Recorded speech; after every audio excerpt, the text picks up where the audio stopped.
네, 안녕하세요. 오늘도 우리 충남 온라인 학교를 찾아준 우리 학생들 너무 반갑습니다. 네, 즐거운 한국사 시간입니다.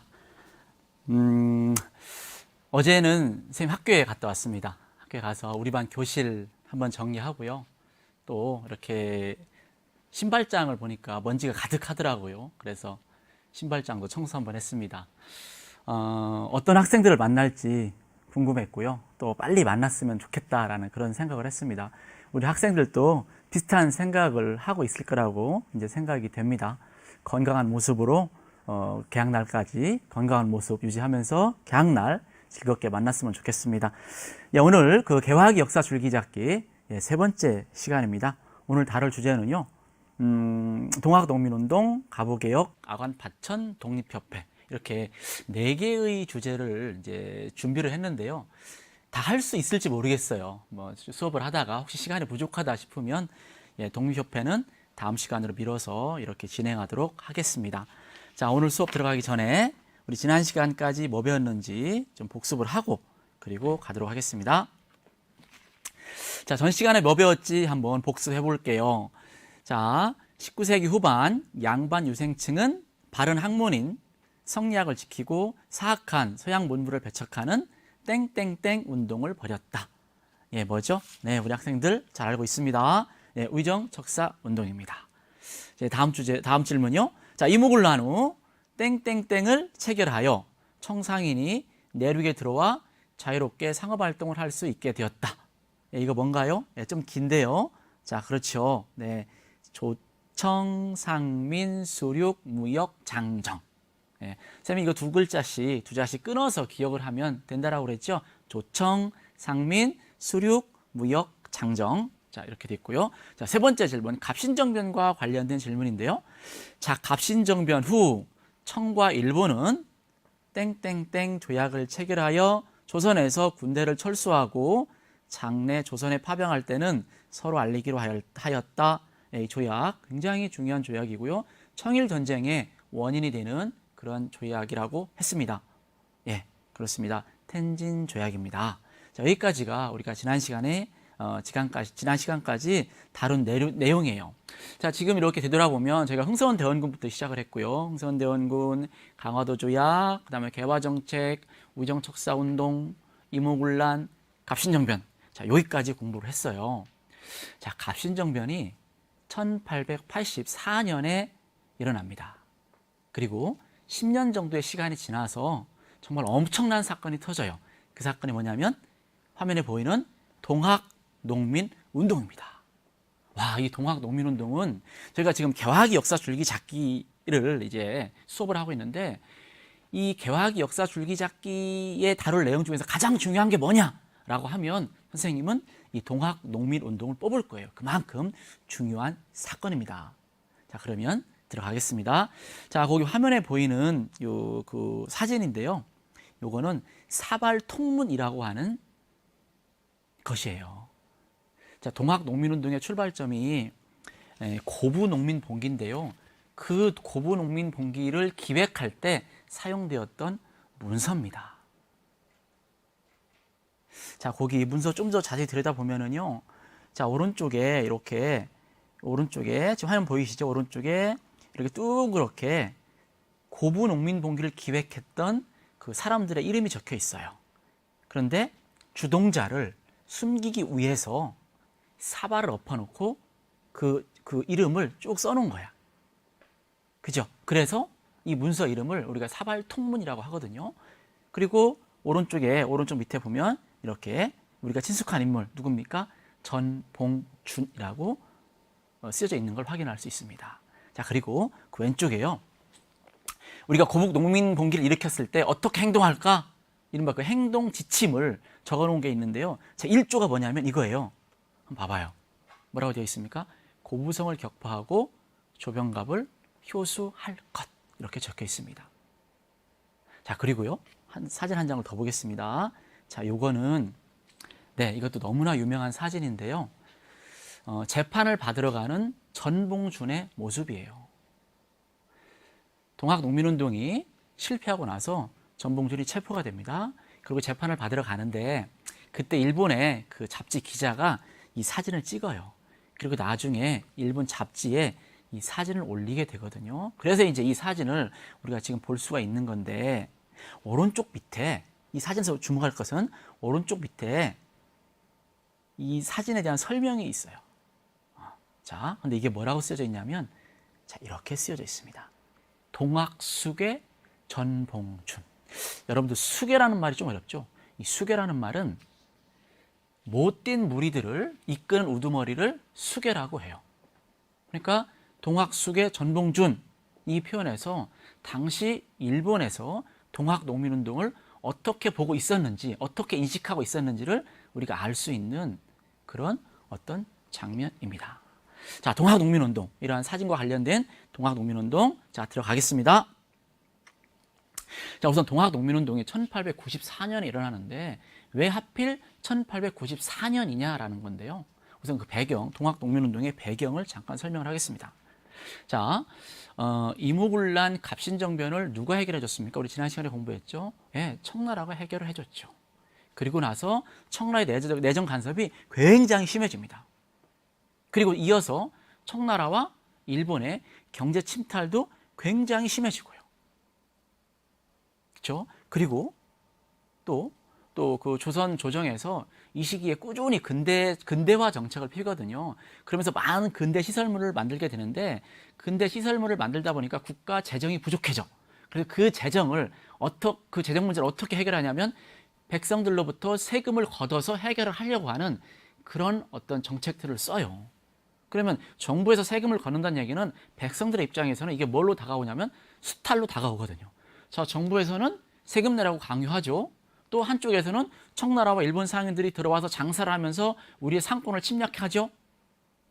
당시 조선 백성들은 정부에 대한 불만, 또 외부 세력에 대한 불만이 굉장히 컸다라고 하는 거고, 굉장히 힘든 삶을 살고 있었다라고 하는 거지. 그때 농민들의 마음을 사로잡는 종교가 유행을 해요.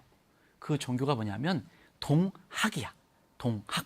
아마 중학교 때 동학에 대해서는 잠깐 아마 배웠을 겁니다. 자, 이 동학은 경주 지역에 최재우라는 인물이 1860년에 창시를 하는데요. 동학의 핵심 사상이 뭐냐면 평등이야. 평등 사상. 농민의 입장에서는 땡큐죠. 그죠? 양반과 일반 상민들 간의 어떤 신분적인 차별을 없애겠다. 이거 평등 아닙니까? 농민들 적극적으로 지지합니다. 그리고 또 하나의 핵심 사상이 뭐냐면 이 세상을 동학을 믿으면 새로운 세상이 열린다라고 하는 혁명 사상을 담고 있었어. 자, 농민들의 입장에서는 빨리 이 어려운 세상이 끝나고 새로운 세상이 열렸으면 하는 게 농민들의 바람이에요. 그러다 보니까 동학에 의지할 수밖에 없었고요. 이 동학이 누구를 중심으로 쫙 퍼져나가냐면 농민들을 대상으로 해서, 특히 충청도, 전라도, 경상도 지역의 농민들을 대상으로 해서 이 동학이 쫙 퍼져나갑니다. 그리고 동학의 교세가 굉장히 확장이 돼요. 자, 이런 상황이 1894년경의 상황이었어. 자, 그러면 여기에서 동학 농민운동이 어떤 일어나기 위한 그런 조짐이 이제 보이기 시작하는데요.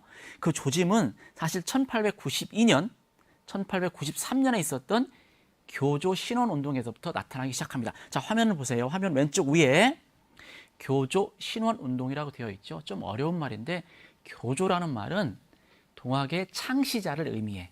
얘가 누구냐면 최재우예요. 자, 최재우가 동학을 이제 퍼뜨리잖아요. 동학을 확산시키는데 조선 조정에서 세상을 너무 어지럽게 만든다라고 하는 그런 혹세 무민의 죄를 씌워서 최재우를 죽이게 돼요. 자, 동학 교도의 입장에서는 우리의 교조 최재우가 너무 억울하게 죽은 거야. 그래서 우리 교조인 최재우의 억울한 어떤 누명을 벗겨달라.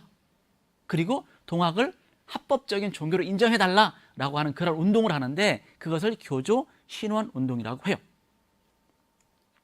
자, 삼내 집회가 있었고요. 보은 집회, 그러니까 이 당시에 교조 신원 운동이 삼내, 그다음에 공주, 보은 뭐 이런 지역에서 막 발생하는데, 보은 집회 때부터 이 교조 신원 운동의 성격이 살짝 바뀌어요. 처음에는 삼내 집회, 공주 집회 이때만 해도 순수한 종교적인 운동이었거든요. 그런데 보은 집회 때부터 약간 정치적인 색깔을 내기 시작을 해. 근데 이럴 수밖에 없는 게, 자, 동학에 의지한 사람들, 굉장히 힘들게 살고 있는 농민들이에요. 종교적인 요구뿐만 아니라 정치적인 그런 요구를 할 수밖에 없죠. 그래서 전근대적인 낡은 질서 개혁해라, 외부 세력 배척해라, 이런 요구들을 하기 시작하고요. 이런 정치적인 색깔을 내기 시작하면서 동학을 믿지 않는 많은 일반 농민들도 이 교조 실현운동에 참여를 하기 시작을 해요. 이 세가 확장이 되는 거야. 자, 이런 상황에서 우리는 어느 지역에 주목해야 되냐면 고부에 주목할 필요가 있습니다. 자, 고부가 어딨냐면 오늘날의 전라북도 정읍이에요. 정읍 바로 옆에 고부라고 하는 곳이 있거든요. 자, 그 고부에서 드디어 동학 농민운동이 뻥 하고 터집니다. 우리는 그 사건을 고부 농민 봉기라고 해요. 자, 여러분들 동학 농민운동을 공부할 때는 이렇게 4단계로 끊어서 공부를 해야 됩니다. 자, 볼게요. 1단계 고부 농민 봉기, 2단계 1차 농민 봉기, 3단계 전주 화약, 마지막 2차 농민 봉기. 이렇게 단계별로 끊어서 공부를 하고요. 각 단계별로 무슨 일이 있었는지 이걸 기억을 해야 나중에 시험 문제를 풀 수 있습니다. 자, 그러면 고부 농민 봉기 설명 들어가겠습니다. 고부 농민 봉기의 직접적 원인은 조병갑의 학정이야. 학정이라는 말은 포악한 정치라는 말이고요. 이 조병갑은 어떤 인물이냐면 정말 우리가 알고 있는 전형적인 탕관오리의 모습을 하고 있었던 인물이 이 조병갑이야. 여러분들은 앞으로요, 조병갑이란 이름을 정말 수없이 들을 거예요. 탕관오리 이러면 누구? 조병갑. 자, 조병갑이 고부 군수로 내려와요. 그런데 오자마자 한 일이 뭐냐면 백성들이 어떻게 어려운 삶을 살고 있는가 이거를 살피는 게 아니라 어떻게 하면 세금을 더 거둘 수 있지? 이걸 고민하는 거야. 그래서 조병갑이 생각하는 게 뭐냐면 쓸데없는 저수지를 하나 만들어요. 왜 저수지를 만드냐면 저수지를 만든 다음에 물세 받으려고, 그 물을 사용하는 농민들에게 세금을 받으려고. 필요 없는 저수지를 추가로 만드는 거야.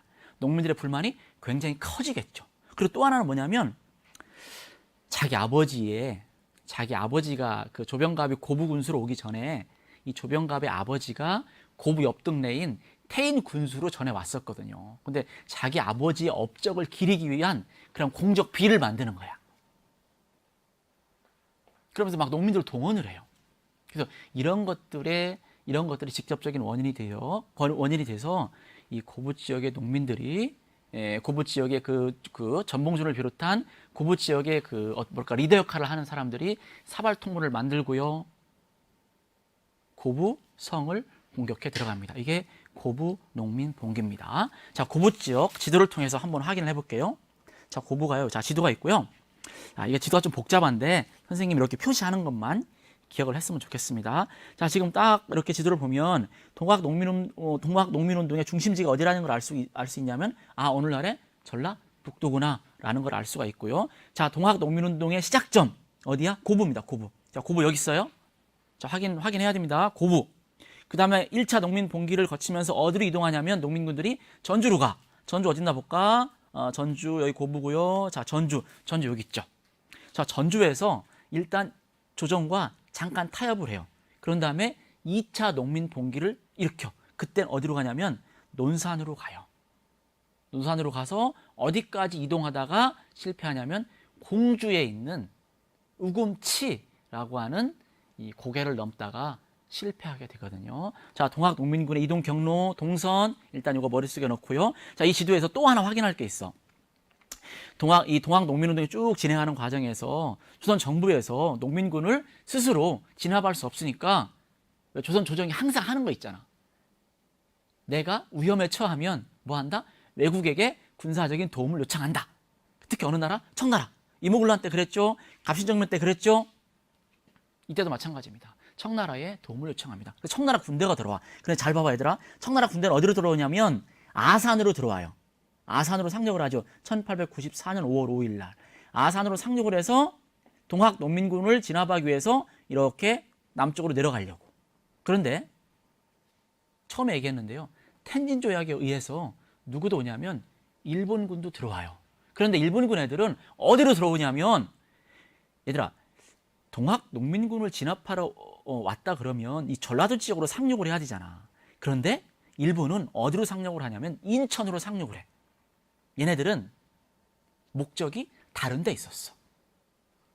좀 이따 설명을 하겠습니다. 자, 인천으로 와서 어디로 가냐면 한성으로 가요. 한성으로 가서 경북국을 점령을 해버려. 이걸 우리는 경북국 점령 사건이다 이렇게 표현을 해요. 자, 지도 됐죠? 자, 그러면 또 설명 들어가겠습니다. 자, 고부 농민 봉기의 원인 조병갑 확정이다. 이걸 설명했고요. 자, 고부 농민 봉기 때 무슨 일이 있었는지 보겠습니다. 자, 이때 사발 통문이 만들어졌고 처음에 사진으로 보여줬죠. 그리고 고부 관할을 습격합니다. 이때 조병갑은 도망을 가요. 그리고 이제 그 고부 관하에 그 창고를 열어서 거기에 있는 그 곡물들 농민들에게 나눠주고 싹 흩어져요. 여기까지가 고부 농민 봉기야.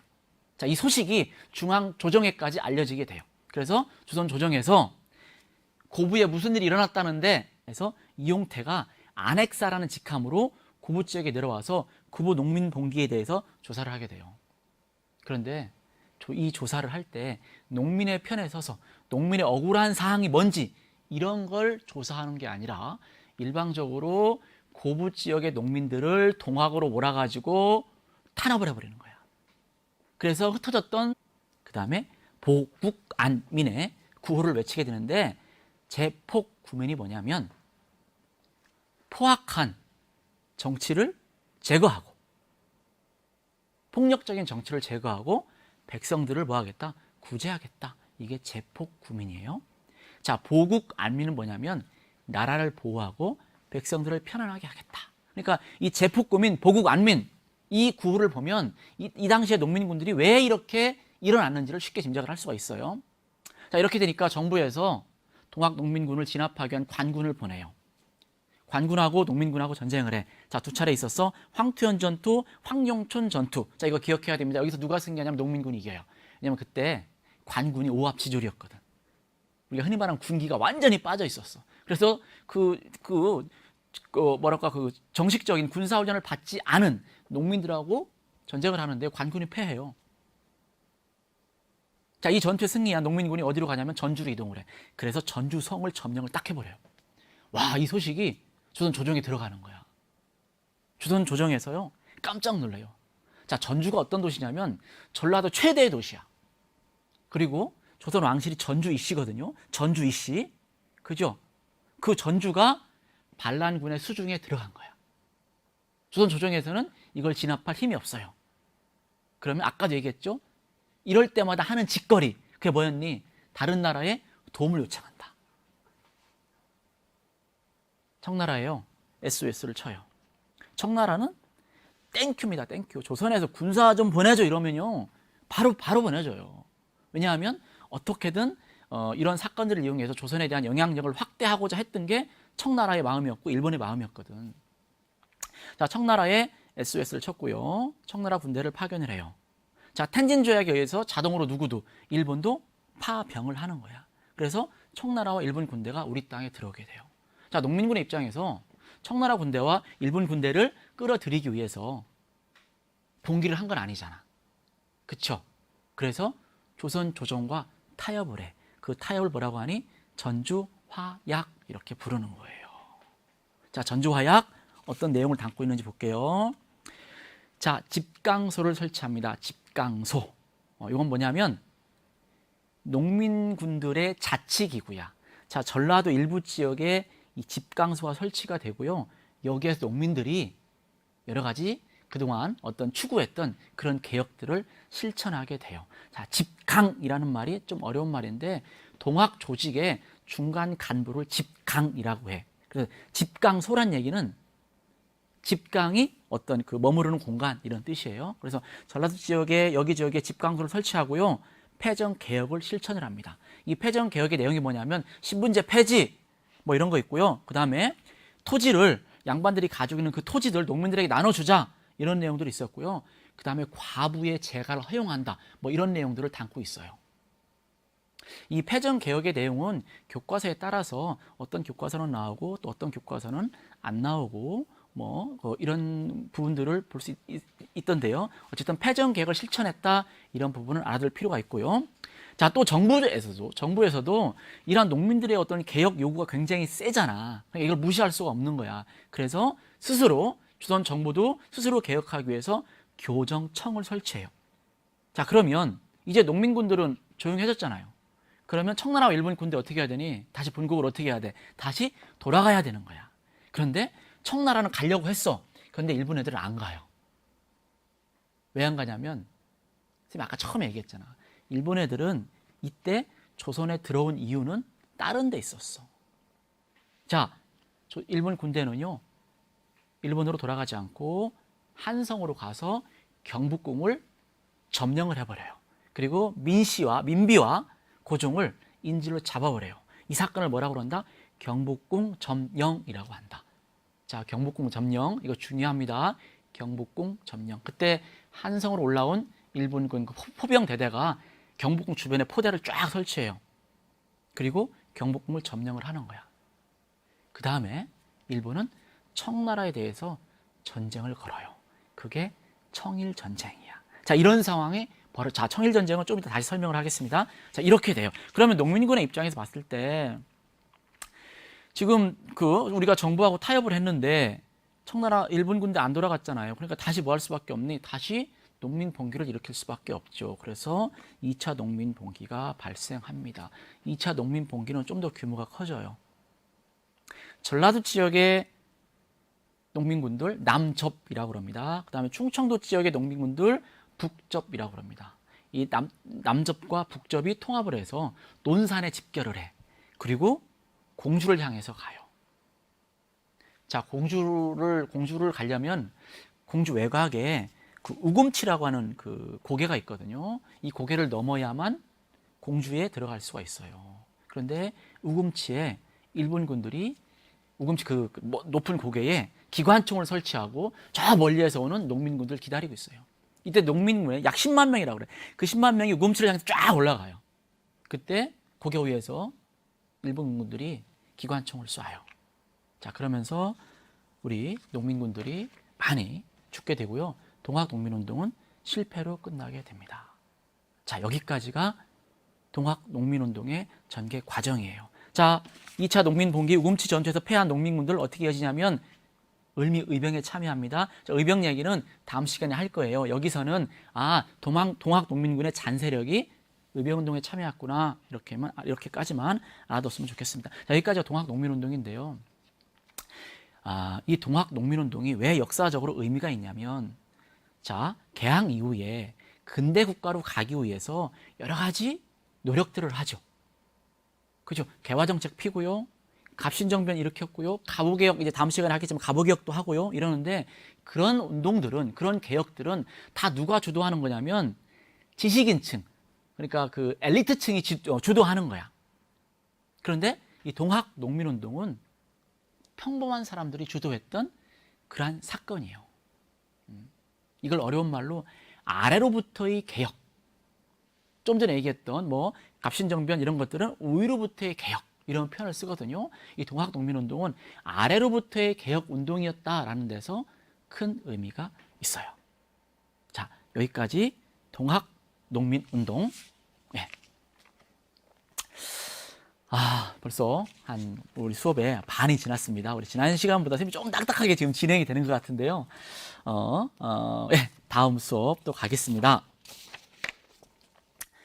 자, 다음은요. 자, 가부개혁이에요. 동학농민운동이 언제 일어났죠? 1894년. 가부개혁 언제 일어났죠? 1894년. 청일전쟁 언제 일어났지? 1894년. 자, 여러분들 이 1894년이라고 해는 굉장히 중요하네요. 정말 엄청난 사건이 빵빵빵 터지던 시기가 1894년이에요. 많은 사건들이 같은 해에 터지다 보니까 이 사건들이 서로 막 얽혀요. 그래서 이 과정을 풀어내는데 조금 어려움이 있거든요. 그래서 여러분들이 선생님 수업이 끝나고 나서 또 반드시 교과서를 읽으면서 복습을 해줘야 됩니다. 자, 가부개혁 들어가겠습니다. 가부개혁은요, 정말 엄청난 개혁이었어. 이 개혁의 가지수가 한 5, 600개 정도가 됐다 그래요. 물론 우리 교과서에 다루는 건 10개 정도를 다루는데 교과서에 나오지 않는 내용을 다 합하면 한 500개, 600개가 돼요. 그리고 그 내용들 중에서도 역사적으로 굉장히 큰 의미가 있는 것들이 있어. 사실 이 가부개혁으로 인해서 조선이라고 하는 이 나라는 근대 국가의 모습을 많이 갖추게 돼요. 그래서 굉장히 그 중요한 사건임에도 불구하고 그동안 이 가보개혁이 제대로 된 평가를 받지 못했어요. 왜 그러냐면 가보개혁을 추진하는 과정에서 일본의 영향력이 굉장히 강하게 들어가거든. 그래서 사실 어떤 그 내용물보다 역사적으로 긍정적인 평가를 받지 못하는 게 사실이에요. 자, 그럼 가보개혁 어떻게 진행이 되는지 한번 보겠습니다. 선생님 먼저 사진을 보여드릴 텐데요. 자, 이 사진 보겠습니다. 자, 이 사진 근대적 재판의 모습이에요. 우리가 알고 있는 전근대적인 재판 모습은 어떤 모습이니? 이렇게 죄인이 의자에 앉아 있고 이렇게 다리가 묶이고, 그쵸? 그다음에 다리 사이에 이렇게 그 뭡니까? 그 줄이라고 하는 나무가 X자로 들어가잖아요. 그죠? 그리고 저 앞에 사또가 앉아 있고, 그리고 그 사또가 뭐라고 그래? 줄이를 틀어라! 그럼 어떻게 합니까? 그 나무 이렇게 꺾잖아요. 그게 우리의 전통적인 재판의 모습인데, 가부개혁 이후에 재판 모습이 이렇게 바뀌어. 지금 화면처럼 바뀌어. 지금과 같은 이런 재판의 모습으로 바뀌는 거야. 자, 요거 학교 모습이야. 우리가 알고 있는 그 전통적인 학교의 모습이 아니잖아요. 뭐 서당 이런 거 아니잖아. 그죠? 이렇게 근대적인 학교도 가보개혁 때 들어오기 시작합니다. 이제 이 안에 들어가면 책상이 있고요, 의자가 있고. 그 전에는 어떻게 했습니까? 기본적으로 앞바다리 하고 수업 듣잖아요. 얼마나 다리 아팠겠니? 그지? 그런데 이제 가보개혁 때부터 책상, 의자, 지금과 같은 교실 모습에서 수업을 하기 시작하는 거야. 자, 그리고요. 자, 예, 이거 누굽니까? 알고 있죠? 고종입니다. 고종. 근데 고종의 모습이, 그죠? 머리 상투 없죠? 단발이잖아요. 네, 단발령이 가보개혁 때 등장을 합니다. 그 다음에 옷도 보세요. 옷도 기본적으로 서양의 복장을 하고 있죠. 자, 이 서양 복장도 언제 들어와요? 예, 가보개혁 때 들어옵니다. 네. 지금 화면에 선생님 얼굴이 지금 여러분들 오른쪽에 보이나요? 선생님 얼굴 왼쪽에 있어야 되는데, 그쵸? 오른쪽에 보이면 선생님 수업 내용이 이렇게 많이 가려져요. 그래서 왼쪽으로 이렇게 들어가면 좋겠는데, 네, 지금 보니까 네, 오른쪽에 보이네요. 예, 지금 이렇게 왼쪽으로 바꾸도록 하겠습니다. 자, 이런 내용들을 담고, 자, 가보개혁 볼게요. 가보개혁 엄청나요. 엄청 그 학습량이 굉장히 많아. 그런데 어떻게 합니까? 어쨌든 뭐 수업 시간에 교과서에 있으니까 이거 우리가 공부를 해야 되거든요. 자, 가보개혁 들어가겠습니다. 가보개혁은 세 차례에 걸쳐서 농민운동부터 나와 있어요. 아까 선생님 동학농민운동 쭉 설명하다가, 자, 동학농민운동 이제 시작이 됐고요. 고부농민봉기, 1차 농민봉기, 그리고 전주화약 들어갔죠. 그렇죠? 그때 교정청 우리 설치하고요. 그죠? 그런데 일본은 뭐 한다 그랬어? 뭐 한다 그랬어? 한성으로 갔다 그랬죠? 한성으로 가서 경복궁을 장악을 했다 그랬죠? 그죠? 경복궁을 점령한 다음에 조선 정부로 하여금 가보개혁을 강요하는 거야. 그래서 가보개혁이 시작이 돼요. 자, 여러분들 책을 읽다가 경복궁 점령 이 얘기 나오면 가보개혁으로 무조건 연결을 시키면 돼요. 무슨 말인지 알겠죠? 자, 경복궁을 점령한 일본, 우리한테 개혁을 강요합니다. 그래서 1차 가보개혁이 시작이 됩니다. 1894년 6월이네요. 자, 볼게요. 우와, 엄청나요. 그죠? 선생님은 많이 봤기 때문에 이렇게 눈에 확 들어오는데, 여러분들은 와, 이거 다 외워야 돼, 뭐 이런 생각을 할 텐데, 흐름은 이렇게 잘 타면 또 이렇게 또 쉽게 머릿속에 들어옵니다. 자, 하나하나 이렇게 선생님 설명을 하겠습니다. 자, 1차 가보개혁을 총괄했던 기구가 있어요. 그게 군국기무처야. 원래 동학농민운동 때 조선 정부에서 스스로 개혁하려고 뭘 만들었었냐면 교정청이라고 하는 기구를 만들었었거든요.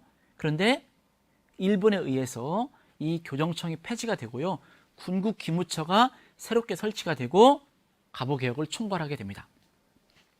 자, 어떤 일들을 했는지 볼게요. 자, 왕실과 정부 사무를 분리했다. 자, 이것 좀 어려운 말인데, 왕실의 업무하고 국가 업무하고 나눴다는 얘기야. 전에는 이 두 개가 통합이 되어 있었어요. 그래서 왕실 한 집안의 어떤 업무를 처리하는데 국가 예산을 써버리는 거야.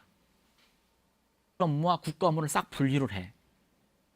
그렇게 해서 물론 일본 측에서는 이 왕실 업무와 국가 업무를 분류함으로써 왕권을 좀 약화시키겠다라는 그런 의도도 있었어. 자, 그다음에 과거제 폐지합니다. 나라의 그 주 화폐가 상평 통보 뭐 이런 거였잖아. 그게 그 위조하기가 쉬워요. 그러니까 사람들이 이 위조 화폐를 마구 찍어내. 이러다 보니까 통화량 관리가 안 되는 거야. 그래서 정부에서 통화량을 관리하기 위해서 새로운 화폐를 만드는 만큼 의제라고 해. 자, 도량양 통일 이 신분제가 계속 이어져 오다가 갑신정변 때 신분제를 폐지하자라는 얘기가 나와. 드디어 국가 정책에 반영이 된 거야. 신분제가 없어져요. 자, 과부 제거 허용. 이거 동학 농민군들이 주장했던 거지요. 그 다음에 조혼 금지. 조혼이 뭡니까? 어린 나이에 결혼하는 거, 이것도 금지시키는 이런 내용들을 담고 있는 게 1차 가보개혁입니다. 자, 1차 가보개혁을 내용을 이렇게 들여다보면 경제적, 사회적 측면에서 의미 있는 내용들이 굉장히 많아요. 또 조선이 근대국가로 가기 위해서 반드시 해결해야 되는 그런 것들이 굉장히 많아요. 자, 이렇게 기억을 좀 해뒀으면 좋겠고요. 자, 1차 가보개혁을 쭉 추진하고 있는데 이 청일전쟁이 누구 쪽으로 기우냐면 일본 쪽으로 이렇게 기울어요. 그러면서 일본은 가보개혁에 대해서 우리가 더 좀 건드릴 거야. 그러니까 간섭을 더 심화하기 위해서 2차 가보개혁을 단행합니다. 1차와 2차를 나누는 그 기준은 뭐냐면 1차 가보개혁을 추진하던 그런 주요 관리들을 교체하는 거예요. 그리고 2차 가보개혁은 김홍집이라는 인물하고 그 일본에서 박영우라는 인물이 들어오거든요. 얘네들이 주도하는 가운데 2차 가보개혁을 실시합니다. 1차 가보개혁 때보다 일본의 입김이 좀 더 크게 작용을 해. 자, 먼저 홍범 14조를 반포했네요. 홍범 14조. 예, 홍범이라는 얘기는 아주 모범이 되는 규범이라는 뜻이거든요. 가보개혁의 어떤 핵심이 되는 내용들을 14가지로 압축을 해서 왕의 이름으로 공표하는 거야. 이게 홍범 14조야. 왕의 이름으로 공표했다는 얘기는 국가 정책으로 자리를 잡았다. 이제 빼도 박도 못한다는 뜻이에요. 그 다음에 중앙 정치 조직을 바꿔요.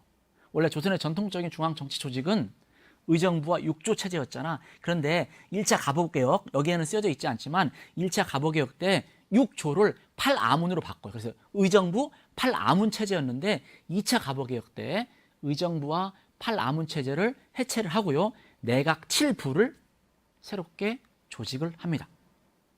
자, 지방은요. 원래 8도 체제였는데 지방행정구역을 8도에서 23부 체제로 바꾸고요.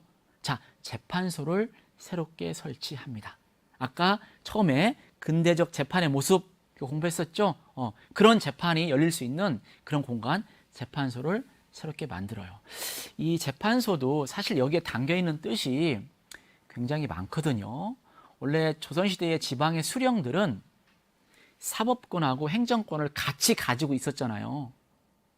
그렇죠? 그런데 이 재판소가 설치되면서 이제 지방의 수령들은 행정권만 발휘하게 되고 사법권은 따로 떨어져 나가요. 그렇게 됨으로써 지방관의 어떤 권한이 굉장히 약화되고 있었다. 뭐 그렇게 좀 이해해 주셨으면 좋겠고요. 그다음에 교육 입국 조서를 반포합니다. 그래서 교육 입국 조서도 사실 의미가 굉장히 큰데 여기서는 그냥 교육 입국 조서가 반포됨으로써 지금과 같은 이런 학제, 초등학교, 중등학교라고 하는 이런 학제가 도입되기 시작했다. 이렇게 기억을 해뒀으면 좋겠습니다. 자, 이렇게 2차 가보개혁을 추진하는 과정에서 청일전쟁이 끝나요. 자, 여기서 또 굉장히 복잡하게 들어갑니다. 청일전쟁 일본의 승리로 끝나고요. 그러면 이제 청나라와 일본하고 만나서 전쟁을 마무리하기 위한 조약을 맺어야 되잖아요. 그죠? 만나요. 어디에서 만나냐면, 자, 지도를 보고 설명하겠습니다. 자, 그 지도를 보면 오른쪽에 시모노세키라고 보입니까? 시모노세키. 이 시모노세키에서 여러분들 발음 잘해야 됩니다. 만나가지고 청일 간의 조약을 맺어요. 그런데 얘들아, 이 조약의 내용 중에 굉장히 의미가 있는 내용이 있어. 그게 뭐냐면 이제 일본이 전쟁에서 이겼으니까 청나라한테 이것저것 달라고 하거든요. 그 중에 하나가 뭐냐면, 자, 거기 여러분들 보입니까? 요동반도의 땅을 달라고 해요. 청나라는 전쟁 일본의 요동반도 할약 요구사항을 철회시키게 만들어요. 자, 이 사건을 삼국 간섭이라고 해. 거기 빨간색으로 쌤 써놨죠. 삼국 간섭. 러시아, 프랑스, 독일이 영향력을 발휘해서 일본의 요동반도 할약 요구를 철회시킨 사건, 이게 삼국 간섭이야. 자, 이 장면을 명성황후가 봐요. 와, 청나라와의 전쟁에서도 승리한 일본. 러시아가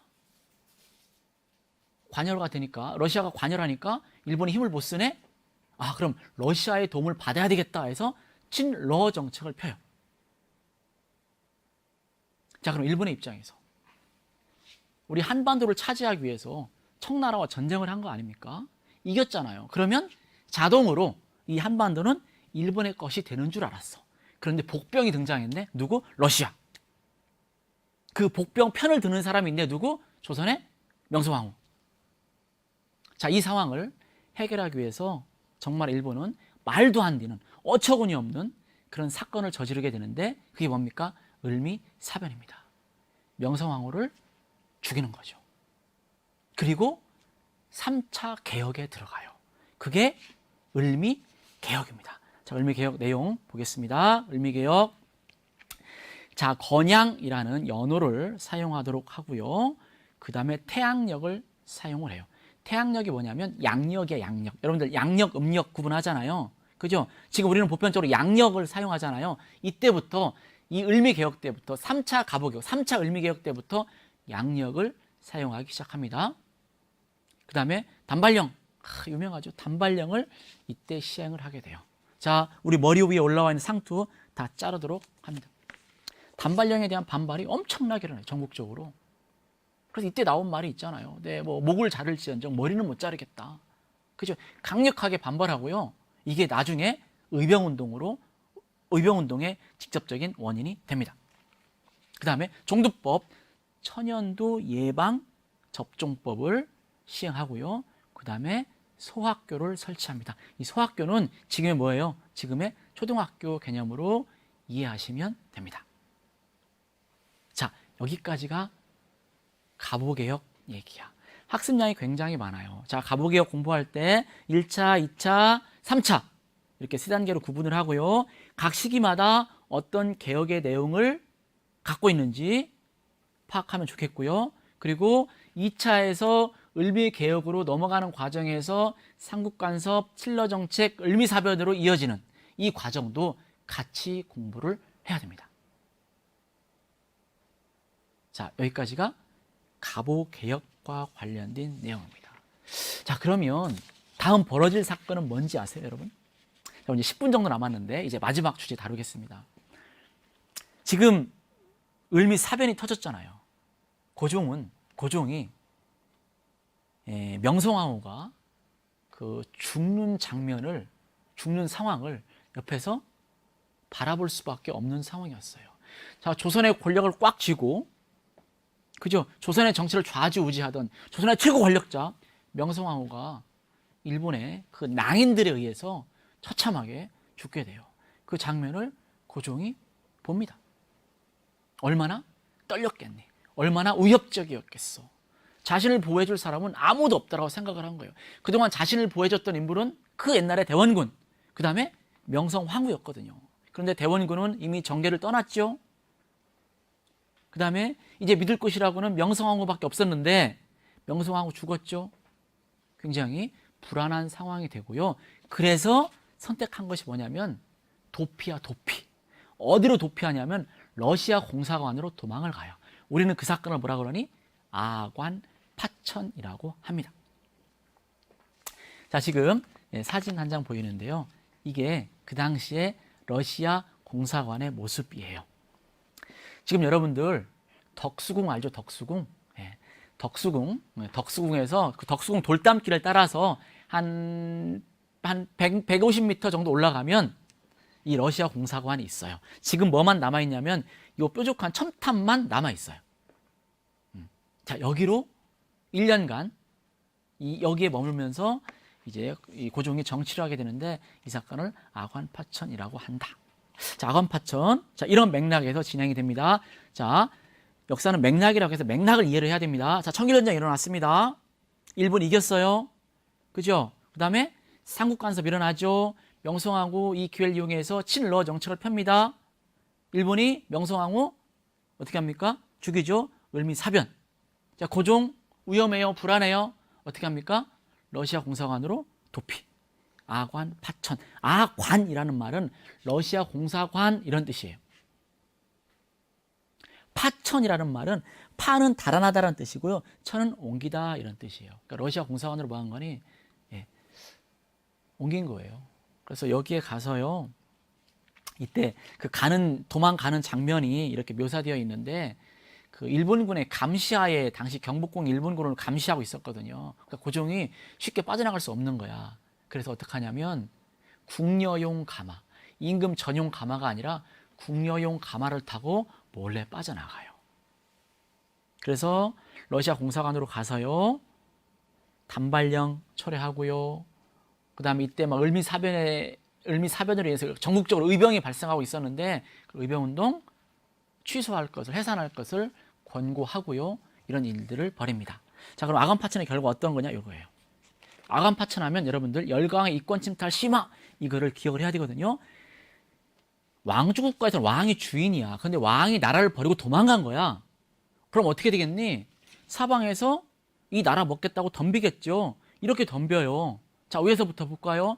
광산 채굴권 러시아 가져갑니다. 산림 채굴권 러시아, 금광 채굴권 미국, 그 다음에 철도 부설권 누가 싹 가져가요? 일본인들이 싹 가져가요. 이렇게 열강의 이권 침탈이 굉장히 심화되고 있었다. 여러분들 열강의 이권 침탈은 나중에 경제 파트 가서 선생님이 한 번 더 설명을 하겠습니다. 자, 아관파천 상황에서 우리의 독립된 어떤 상황이 굉장히 위태로워. 그때 우리나라 최초의 시민단체인 독립협회가 만들어지고 고종 돌아올 것, 그걸 환궁여론이라고 하거든요. 환궁여론을 이렇게 조성을 하게 돼요.